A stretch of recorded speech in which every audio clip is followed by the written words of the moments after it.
Hello दोस्तों, welcome to cyber tech और मैं हूं आपका दोस्त एजाज शाह। फ्रेंड्स, आज हम बात करने वाले हैं टॉप क्रिप्टो फ्रेंडली कंट्रीज़ पर।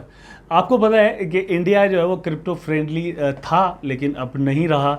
यहाँ पर टैक्स जो है वो इतने ज़्यादा लगा दिए गए हैं कि हम सब परेशान हो गए हैं कि भैया जाएं तो जाएं कहाँ। बहुत सारे दोस्त कमेंट में भी ये बातें करते हैं कि भैया टैक्स इतने लग गए हैं कि लगता ऐसे है कि गवर्नमेंट जो है या सरकार जो है वो सारे के सारे पैसे क्रिप्टो करेंसी के जो इन्वेस्टर्स हैं या जो ट्रेडर्स हैं उनसे ही बटोरने की कोशिश कर रही है। शायद सारा टैक्स बस अब हमें ही भरना पड़ जाएगा।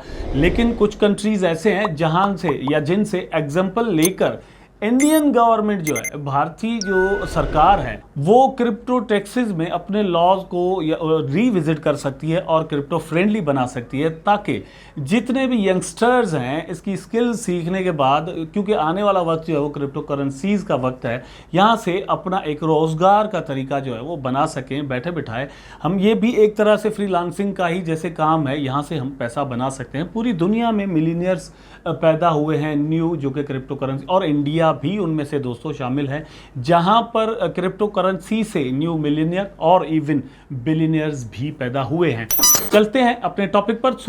फर्स्ट पर आप देख सकते हैं दोस्तों, पुर्तगाल भी इसको कहते हैं। ये एक कंट्री है जहां पर दोस्तों आप बड़े आराम के साथ अपनी क्रिप्टो इन्वेस्टमेंट कर सकते हैं, ट्रेडिंग कर सकते हैं। There is no tax on you. आप अगर परेशान हैं, एक इंडिविजुअल कोई कंपनी या मतलब आप बड़े कोई इन्वेस्टर नहीं हैं, इंडिविजुअल हैं, तो आपके लिए एक बहुत बड़ी आसानी है कि आपसे कोई पूछगछ जो है वो नहीं की जाती। आप उस क्रिप्टो करेंसी की जितनी भी अर्निंग्स है उसमें उसको जब फिएट में तब्दील करते हैं तो आपसे यह नहीं पूछा जाता कि भैया अब आपने इतना प्रॉफिट ले लिया है, अब हमें इतने पैसे दो। अगर नहीं देते तो हम कुछ और दे देंगे आपको। यहाँ पर ऐसी कोई बात नहीं है। स्विट्जरलैंड दोस्तों एक ऐसा कंट्री है जो कि बैंकिंग के लिहाज से भी बहुत ही फ्लेक्सिबल है। आपको वहाँ पर प्राइवेसी मिलती है। आपने पूरी दुनिया, आपको पता है कि स्विस बैंक्स का पूरी दुनिया के अंदर एक बड़ा नाम है।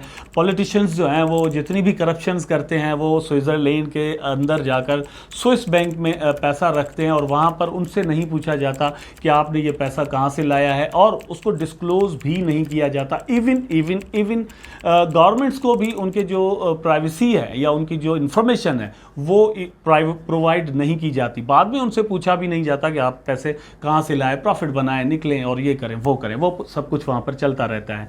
क्रिप्टो करेंसी को लेकर भी स्विट्जरलैंड जो है वो बिल्कुल उसी तरह लीनियंट है। उसके जो लॉज हैं बिल्कुल लीनियंट हैं। अगर आप वहाँ पर इन्वेस्टमेंट करते हैं, वहाँ पर पैसा बनाते हैं, प्रॉफिट बनाते हैं, इन्वेस्टमेंट करते हैं, तो आपसे नहीं पूछा जाता कि आप क्या करने वाले हैं, कितना प्रॉफिट बनाया। इसमें से डाकुओं की तरह हमसे कोई भी वहां पर पैसा मांगता नहीं है कि ये जो आपने यहां पर इतना कमाया है इसमें से हमें इतना हिस्सा दे दो।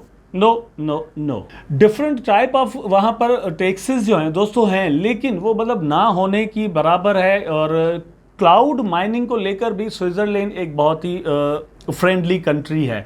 वहाँ पर आप पर कुछ टैक्स लग सकता है अगर आपने माइनिंग के ज़रिए बहुत ज़्यादा वहाँ पर प्रॉफिट लिया है, ठीक। लेकिन वो भी ये है कि ज़्यादा आप जब प्रॉफिट करते हैं तो वो आपसे कुछ टैक्स मांगते हैं। उसके बाद दोस्तों बारी आती है जर्मनी की। और आपको पता है कि यूरोप का ये बहुत एक खूबसूरत और तरक्की याफ्ता एडवांस कंट्री है। वहाँ पर यह है कि लीगल टेंडर के तौर पर डिजिटल करेंसी को नहीं लिया जाता, लेकिन उसको प्राइवेट मनी के तौर पर लिया जाता है। और जर्मनी को दोस्तों समझा जाता है कि वो क्रिप्टो करेंसी के जो इन्वेस्टर्स हैं उनके लिए एक जन्नत है। और वो बिल्कुल इसलिए क्योंकि वहाँ पर जो लॉज बने हुए हैं वो क्रिप्टो इन्वेस्टर्स के लिए बहुत फ्रेंडली हैं। टैक्स से आप बिल्कुल वहाँ पर बच नहीं सकते। टैक्स वहाँ पर मौजूद ज़रूर है, लेकिन फिर भी बहुत ही फ्लेक्सिबल है और बहुत ही थोड़ा है, इसलिए उसको भी इस लिस्ट में शामिल किया गया है। जर्मनी के अंदर दोस्तों ये है कि आप पर टैक्स नहीं लगेगा अगर आप 18 मंथ्स के लिए एक क्रिप्टो करेंसी को अंदर, या जितनी भी क्रिप्टो करेंसी के अंदर आपकी इन्वेस्टमेंट है, 18 मंथ्स के लिए आप उसको होल्ड करके रखें। बजाय इसके कि आपकी वैल्यू को देखा जाए, आपके प्रॉफिट्स वगैरह को देखा जाए, यहाँ पर ये 1 से सिंपल तरीका रखा गया है। और मेरी नज़र में ये एक बहुत ही अच्छी बात है, क्योंकि आप होल्ड करके रखते हैं सही टाइम तक। 18 मंथ्स एक अच्छा टाइम है, क्योंकि इसमें आप होल्डिंग करके एक अच्छा प्रॉफिट ज़रूर बना सकते हैं। या ये है कि 18 मंथ्स में अगर आपको नहीं मिला तो अगले 18 मंथ्स में मिल जाएगा, लेकिन अगर आप होल्ड करके रखते हैं तो। ये जो ट्रेड करते रहते हैं डे ट्रेडर्स, ये ज़्यादा रिस्क पर होते हैं मेरी नज़र में। उसके बाद दोस्तों बारी आती है सिंगापुर की। आपको पता है कि सिंगापुर टेक्नोलॉजी को लेकर साउथ एशिया के अंदर एक बहुत ही डेवलप्ड और स्टेबल इकोनॉमिकली कंट्री है।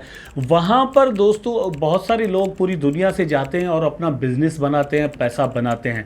तो यही चीज़ क्रिप्टो करेंसी के जो इन्वेस्टर्स हैं या ट्रेडर्स हैं, माइनर्स हैं, उनके लिए भी अच्छी साबित होती है।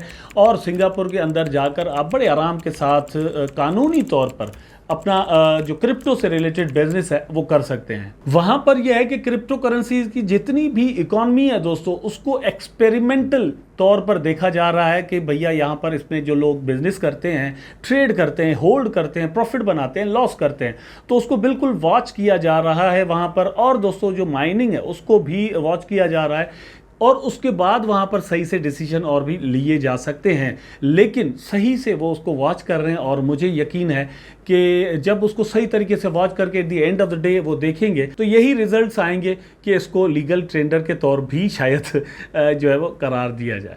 उसके बाद दोस्तों बारी आती है माल्टा की। आप यहाँ पर देख सकते हैं अपनी स्क्रीन पर। माल्टा दोस्तों एक छोटा सा आइसलैंड है, लेकिन वो क्योंकि क्रिप्टो फ्रेंडली है तो बहुत सारी ब्लॉकचेन्स जो हैं वो वहाँ पर जाकर अपना डेरा जमाती हैं और वहाँ से अपना काम करती हैं। हांगकांग ने जैसे ही दोस्तों अपने लॉज को जो टाइट किया था क्रिप्टो करेंसी को लेकर या एक्सचेंजेस को लेकर, तो बाइनेंस जो है वो भी माल्टा में वेलकम किया गया था और बाइनेंस भी वहां से दोस्तों काम करने लगा। अफवाह दोस्तों ये भी है कि तकरीबन $70 बिलियन से ज़्यादा जो पैसे हैं वो बॉर्डर से इधर से उधर हुए पास्ट ईयर के अंदर, सिर्फ वो माल्टा का जो बॉर्डर है वहां से। कुछ लोगों का ये भी मानना है कि माल्टा के अंदर से पैसे जो है इधर से उधर किए जाते हैं, मनी लॉन्ड्रिंग के तौर पर भी यूज़ किए जाते हैं ये वो। लेकिन दोस्तों मेरा ख्याल या बहुत सारे लोगों का ख्याल ये भी है ऐसी कोई बात नहीं है, क्योंकि ट्रेडर्स इतने ज़्यादा वहाँ पर हैं, इतने ज़्यादा क्रिप्टो इन्वेस्टर्स मौजूद हैं कि हम ये नहीं कह सकते कि जस्ट कुछ लोग हैं जो कि पैसा जो है वो काले से सफ़ेद करने के लिए ये सारा कुछ करते हैं। इसके अलावा दोस्तों एक और कंट्री है जिसको हम UAE दुबई कहते हैं, वहाँ पर भी क्रिप्टो के आपको पता है कि एक्सपो वगैरह होते रहते हैं। तो दुबई जो है हर टेक्नोलॉजी को बहुत जल्द वेलकम करता है। क्रिप्टो करेंसी को लेकर भी they are very anxious and curious. तो वहाँ पर भी एक अच्छा काम हो रहा है और फ्यूचर में वो भी एक अच्छा हब बन सकता है क्रिप्टो करेंसी को लेकर। कम से कम जो दुबई की गवर्नमेंट है वो इस पर काम ज़रूर कर रही है। आई होप दोस्तों कि ये वीडियो ज़रूर आपके लिए इन्फॉर्मेटिव रहा होगा और पसंद भी आया होगा। अगर पसंद आया है तो लाइक कर दें, अगर पसंद नहीं आया फिर भी लाइक कर दें, कमेंट करें, शेयर करें, चैनल को सब्सक्राइब ज़रूर कर दीजिएगा, बेल आइकन ज़रूर दबा दीजिएगा। टेक केयर, अल्लाह हाफिज़।